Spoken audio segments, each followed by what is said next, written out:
थोडे हात वर करा किती जीवन आहे किती मेले काय मरून पडले का बघू द्या आहेत आहेत आहेत आहेत काय आता काही लागलं कळत नाही कवा कोण चाललं काही पताही लागलं काय काय बसल्या बसल्याच चालली जायची नाही एकदा जोरदार नारा द्या जे बुद्ध आणि बाबासाहेबांच्या विचारात असेल त्यांनी नारा द्यायचा चुकून आता आमच्या माधव दादांनी सांगितलं आरएसएस चुकून आला असेल त्यांनी आवाज काढायचा नाही खरं डॉक्टर बाबासाहेब आंबेडकरांचा तथागत गौतम बुद्धांचा भारतीय संविधानाचा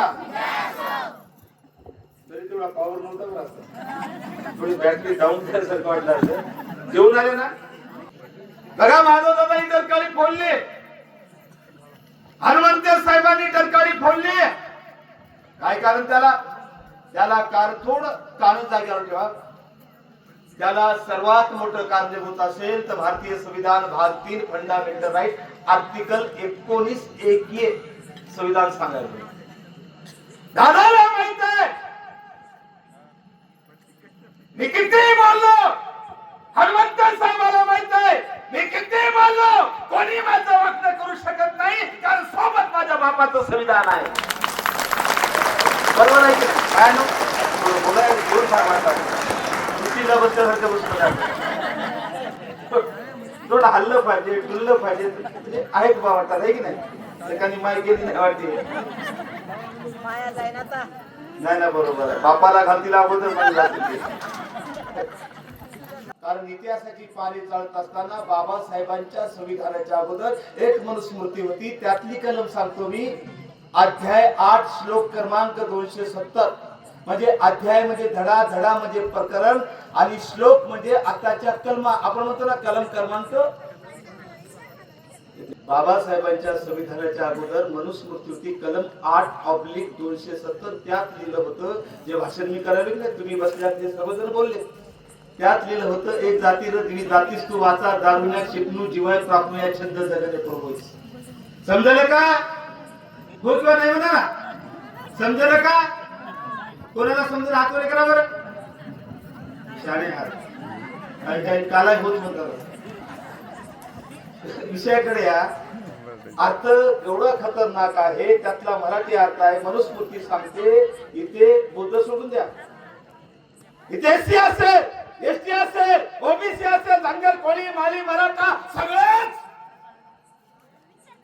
त्यात लिहिलं एखाद्याने बघण्याचा प्रयत्न केला त्याचे डोळे फोडा एखाद्याने गाणं असेल भाषण असेल कीर्तन असेल धर्मदेशन असेल ऐकण्याचा प्रयत्न केला त्याच्या कानात उकलत तेल टाका एखाद्याने भाषण करण्याचा प्रयत्न केला गाणं गाण्याचा प्रयत्न केला त्याची जीभ कल्ल्या सगळं छाटा आज माझी माधव दादाची मनुस्मृती असतील हनुमंत साहेबांची जीभ कल्ल्या सगळं छाटली असती बरोबर पण आज जीभ छाटणं सोडा कानात उकलतं तेल टाकणं सोडा डोळे फोडणं सोडा आपल्या वाकण्या डोळा जरी केला हे बाबासाहेबांच्या आवला त्याच्या मायला थोडा लावल्याशिवाय राहणार नाही काय करता म्हणतो मी खेळाचं करायचं नाही पण आता बघा देखील काय ते मनुस्मृती लागू झाली पुन्हा माधव दादाची जीभ छाटली जाणार दादासाहेबांची जीभ छाटली जाणार हनुमंत साहेबांची जीभ छाटली जाणार आमच्या ओंकार साहेबांची जीभ छाटली जाणार मी फेकाफेकी करत नाही डेट वाईज सांगतो तारीख होती 10 जुलै 2025 ज्या महाराष्ट्राला फुले शाहू आंबेडकरांचा इतिहास आहे त्याच महाराष्ट्रात 10 जुलै 2025 ला मनुस्मृती लागू झाली संविधानाचं पांघरण घेऊन त्या हरामखोरांनी लागू केली त्या मनुस्मृतीचं नाव होतं जन सुरक्षा कायदा बघा थोडं सांगतो झोपा उठली झोपा झाला लागू झाला जन सुरक्षा कायदा अरे माझा बाबासाहेब म्हणतो बोला आवाज उठवा कोणी तुमचा आवाज दाबू शकत नाही पण जन सुरक्षा कायद्यामध्ये दिलं ऐका आता काय दिलं त्यामध्ये लिहिलं कोणी भाषण केलं कोणी गाणं गायलं कोणी टीका केली दादा टीका केली आता, बरोबर आहे दादा? जन सुरक्षा कायद्यामध्ये सांगितलं, गायनातून असेल, भाषणातून असेल, कोणी टीका केली, सरकारवर असेल, शासनावर असेल, कोणी टीका केली, त्याला 7 वर्षाची शिक्षा. लागू झाला कायदा, मजा करत नाही मी. लागू झाला 10 जुलै 2025 ला कायदा. आमचे ओंकार साहेब असतील, किती वर्ष शिक्षा? 7. अजून डोळे तुमचे उघडतील, झटका बसेल, अटॅकच येईल तुम्हाला सुद्धा. कारण भाषण करणं, टीका करणं. 20 जानेवारी 1962 केदारनाथ विरुद्ध बिहार स्टेट सर्वोच्च न्यायालयाचे मुख्य न्यायाधीश BP सिन्हा आणि 5 जजच्या खंडपीठाने सांगितलं, अरे सरकार असेल, त्याचा बाप असेल, त्याच्या बापाचा बाप असेल, त्याच्या माईला कायदेशीर घोडे लावणे हा आमचा संविधानिक अधिकार आहे. हा अधिकार बाबासाहेबांच्या संविधानाच्या आर्टिकल 1901 ने दिलेला आहे. त्याला चॅलेंज करण्याचं काम जन सुरक्षा कायद्याने केलेलं आहे. पुढे सांगतो काय लिहिलं माहित आहे? जर तुम्ही आवाज उठविला तर 7 वर्षाची शिक्षा असेल. पण पुढे काय लिहिलं माहित आहे? ऍक्च्युली 7 वर्षापर्यंत शिक्षा असेल तर आताचा विद्यमान कायदा आहे 2 जुलै 2014 आर्नेस्ट विरुद्ध बिहार स्टेट. 7 वर्षाची शिक्षा असेल तर कोणालाही आम्हाला अटक करू शकत नाही. फक्त पूर्वीचा कायदा 41 आणि आताचा कायदा 35 नुसार फक्त नोटीस देता येईल. पुन्हा मायचा झाले आम्हाला अटक करू शकत नाही. पण जन सुरक्षा कायद्यामध्ये लिहिलं, सरकारवर कोणी टीका केली त्याला 7 वर्षाची शिक्षा. आणि पुढे सांगितलं, आता 7 वर्षाची शिक्षा म्हणजे कोर्टात जायची गरजच नव्हती. हदगावच्या नाही, नांदेडच्या नाही, हायकोर्ट, सुप्रीम कोर्ट पोहोचतो. पण जन सुरक्षा कायद्यामध्ये लिहिलं, जर गुन्हा दाखल झाला तर तालुक्यात जामीन नाही, सेशन कोर्ट म्हणजे जिल्हा कोर्टात जामीन नाही, हायकोर्टात जामीन नाही, एकच पर्याय शिल्लक ठेवला सुप्रीम कोर्टाचा. मला तुम्हाला विचारायचं, घरच्या भाकरी खाऊन समाजासाठी लढणाऱ्या माणसाला उद्या जर सुरक्षा कायद्याखाली जर गुन्हा दाखल झाला त्याची अवकात आहे का सुप्रीम कोर्टात जायची? वा वा आहे बघा. याच्यावर आपण काय करायचं, याच्यावर बोललं पाहिजे. मला उद्या बोलण्याचा अधिकार काढला. भारतीय संविधान भाग 3 fundamental right to freedom of religion, धर्म स्वातंत्र्याचा अधिकार हातोडा मारला. धम्म परिषद आमच्या मोदीने घेतली, घेता येणार नाही. मोदीच्या नावाने टाळ्या वाजवा, एकलंच पोरग रक्ताचं पाणी हाडाचं पीठ करून 4 जणांच्या शिवा खाऊन तो वारसा पुढे नेण्याचं काम करतो. बाबासाहेबांची 2 जुलै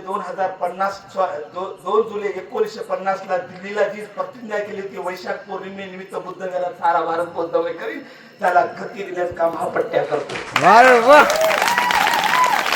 दुसरी मनुस्मृती लागू झाली.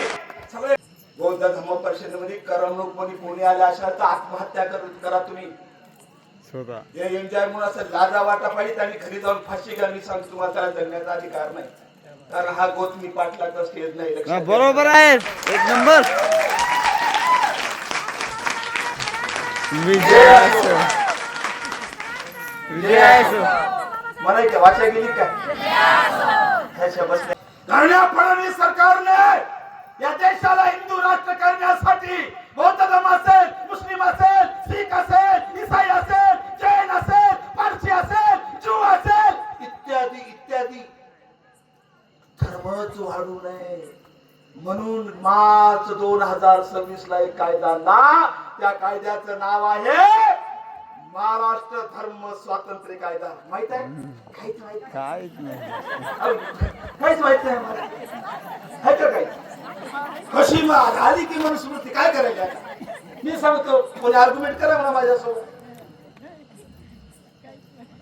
बाबासाहेब म्हणतात, हा संदर्भ बाबासाहेबांनी 15 ऑक्टोबर 1956 ला धर्मांतराच्या दुसऱ्या दिवशी धर्मांतर का ह्या इशारा बोलताना त्यांची एक लाईन आली होती की सारा भारत बौद्धमय करी.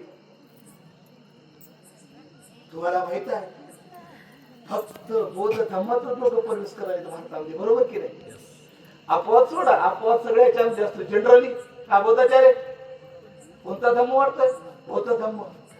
बघा कसा कुपाटा घातला, कशी कीळ घातली, काहीच माहित नाही. आम्ही मजेत आहोत, उन्हाळा झाडून गळ्यात मडकाला तवा कळत तुम्हाला काहीच माहित नाही. काय शेवट माझ्या भाषणाचा कारण धर्मावर आहे म्हणून बौद्ध धर्म परिषदेने ते उद्या आम्हाला धर्म परिषद घेता येणार नाही, हा कायदा अडवायणार आहे. बाबासाहेब म्हणतात मला सारा भारत बौद्धमय करायचा. बाबासाहेब गेले, ही जबाबदारी कोणाला? जो बाबासाहेबांचा वारसा सांगतो तुमच्यावर माझ्यावर सर्वांवर आहे ती जबाबदारी. ही जबाबदारी पार पाडू नये म्हणून त्यांनी कोणता कायदा आणला? मार्च 2026 ला धर्म स्वातंत्र्य कायदा. शेवटची लाईन सांगतो बघा. या पुढे कोणी बौद्ध झालं, काय झालं? बौद्ध झालं तर त्या ती गाठ घातली 60 दिवस अगोदर त्याला कलेक्टरला कळवावं लागेल. दुसरी गोष्ट, त्यांनी बौद्ध झाल्यानंतर त्याचा भाऊ, त्याची माय, त्याचा काका, त्याचा आजा हे तक्रार दाखल करण्याचे अधिकार दिले. उदाहरणार्थ उद्या एखादा धनगराने जर धर्मांतर केलं तर 60 दिवस अगोदर कळवावं लागेल. म्हणजे त्यांनी बौद्ध धर्म स्वीकारू नये म्हणून हे सगळे सावध होतील की नाही? जाहीर केल्यानंतर 60 दिवसाचे सगळे फॉर्म्युले वापरतील, त्याला बौद्ध होत येतील का? खरं बोला तुम्ही. जर झालं एखादा धनगर हातकर बंद तर त्यात अधिकार दिला त्याच्या मायला, बापाला, बहीण भावाला तक्रार पोलीस स्टेशनला दाखल करण्याचा. आणि मग आई बाप जाईल, याला आम्हीच दाखविलं ते म्हणणार नाही. शेवटचा माय म्हणा मी फाशी घेतो, तू म्हण मी फाशी घेतो. आणि शेवटी तो भावनिक होईल. आमच्या बौद्धाचार्य एरेकर साहेबांनी एकाला धम्म दीक्षा दिली, ते सुद्धा जेलमध्ये जातील. 7 ते 10 वर्षाची शिक्षा आहे.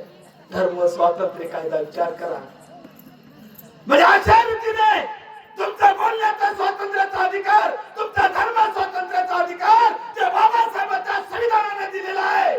24 एप्रिल 1973 ला केशवानंद भारती विरुद्ध केरळ स्टेट सर्वोच्च न्यायालयाचे मुख्य न्यायाधीश यशवंत सिकरी आणि 13 जजच्या खंडपीठाने सांगितलं बोलणे आमचा अधिकार आहे. आम्ही कोणता धर्म स्वीकारावा, कोणत्या धर्माचा प्रचार करावा हा आमचा अधिकार आहे. त्यावर हातोडा घालण्याचं काम फडणवीस सरकारने केलेलं आहे. आणि सारा भारत असेल, सरकारी फोडायची असेल तर मी या धम्म परिषदेच्या निमित्ताने तुम्हाला सर्वांना शपथ देतो. कारण संविधान ते एका दिवशी असं बदलणार नाही. काडी लावायचे काय कलमाला, ह्या कलमात कोणत्या काड्या लावल्या? जे तुमचा हक्क आहे त्याला फंडामेंटल राईट म्हणतात. फंडामेंटल राईट म्हणजे तुमच्या शरीराचा हक्क कळते का तुम्हाला? काळीज. संविधानाचा फंडामेंटल राईट म्हणजे मूलभूत हक्क. मूलभूत हक्क म्हणजे बोलणे. तुम्ही या कार्यक्रमाला चालत आलाय की नाही ते चालत येणे, तुम्ही बसला आहात की नाही बसणे, तुम्ही घरी जातात जाणे, हे सगळं बंद करण्याच्या मागे आहात. अरे बोलण्याचा अधिकार गेला, बौद्ध धर्म वाढविण्याचा अधिकार गेला तर काय घंटा शिल्लक राहतं का? काय शिल्लक राहतं? आणि हातापाया पडून आपल्याला विनंती करतो मायानं भगिनीनो सावध व्हा. आता हेवे दावे सोडा. डोरले येथे एक उदाहरण सांगितलं. शेतकरी होता, शेवट माझ्या अत्यंत महत्वाचा शेवट माझ्या भाषणात शेतात गेला. 7-8 वर्षाचं पोरग होतं. उन्हाळ्याचे दिवस तो नांगरायला लागला. पोरग रडायला लागलं, नांगरू देत होतं. बापाला वाटलं आता काय करावं. शेवटी त्याला एक बाजूला कागद दिसला. फातो तर काय जगाचा नकाशा. बापाला वाटलं पोराला गप्प बसावं लागेल तरच माझं शेतातलं काम होईल. त्याने काय केला, कागद धरला, जगाचा नकाशा बघितला, टर टर टर टर टर फाडलं. 100-200 तुकडे केले आणि पोराला म्हणाला बेटा तुला चॉकलेट पाहिजे? हो पप्पा. तुला गुलाबजामुन पाहिजे? हो पप्पा. तुला जिलेबी पाहिजे? हो पप्पा. मग ह्याचे मी कागद फाडले, त्यावर जगाचा नकाशा आहे, तू जोडून दाखव, मी तुला मागवते देईन. लालची पाय पोरग थांबले. लालची पाय पोरग कागद जोडायला लागलं. बाप कामाला लागला. बापाला वाटलं अरे त्याच्या बापाला जे जमत नाही पोरग काय जोडणार. बाप नांगर धरायला लागला. बघता वावर झालं. अर्ध्या घंट्यात पोराने आवाज दिला पप्पा म्हणला काय पोरा पप्पा तुम्ही जो कागद सांगितला मी जोडला आहे. बाप आश्चर्यचकित झाला. कसं काय जमलं? लगबगीत चालत आला. बेटा दाखव म्हणे. पोरांनी कागद हातात दिला तर बघतो काय ज्या जगाच्या नकाशाचे 100 तुकडे केले पोरांनी बरोबर जोडले. जशाला तसा नकाशा. शेवटची लाईन या धम्म परिषदेच्या निमित्ताने तुम्हाला माझा मेसेज आहे. अगदी 30 सेकंदाच्या आत ऐका. धम्म माणसाला जोडण्याचं काम करतो, जोडण्याचं नाही. बापाने विचारलं जोडला नकाशा. पोरगं म्हणाला हो पप्पा. बापाला वाटलं मला जे जमत नाही 100 तुकडे जगाच्या नकाशाचे पोरांनी जोडले. शेवटी बापाने शेवटचा प्रश्न पोराला केला. पोरा हे कसं जमलं रे? जगाचा नकाशा कसा जोडला? तेव्हा पोरग बोललं बाबा मी जगाचा नकाशा जोडला नाही. बापाला आश्चर्य वाटलं. अरे जगाचा नकाशा जोडला नाही तर मग काय जोडलास बेटा? नकाशा तर बरोबर दिसतो. पोरांनी शेवटचं उत्तर दिलं हाच आमचा बौद्ध धम्म आहे, बाकी काही नाही. पोरग शेवटी म्हणाले काय ही लाईन आहे का? बाप म्हणाला कसं जमलं जगाचा नकाशा जोडणं? पोरग बोललं मी जगाचा नकाशा जोडलं नाही बाबा. बाप म्हणला काय जोडलं? तर पोरग म्हणलं बाबा जो तुम्ही जगाचा नकाशा पाहिला होता ना त्याच्या पाठीमागे माणसाचं चित्र होतं. बाबा मी जग जोडला नाही, मी माणूस जोडला. जग आपोआप माणसं जोडण्याचं काम नाही. आपण यापुढे भाऊ असेल काका असेल कोणाचं कोणाला जमणार, भावाचं भावाला जमणार, चुलत्याला जमणार, जोडण्याचं काम करावं एवढी या ठिकाणी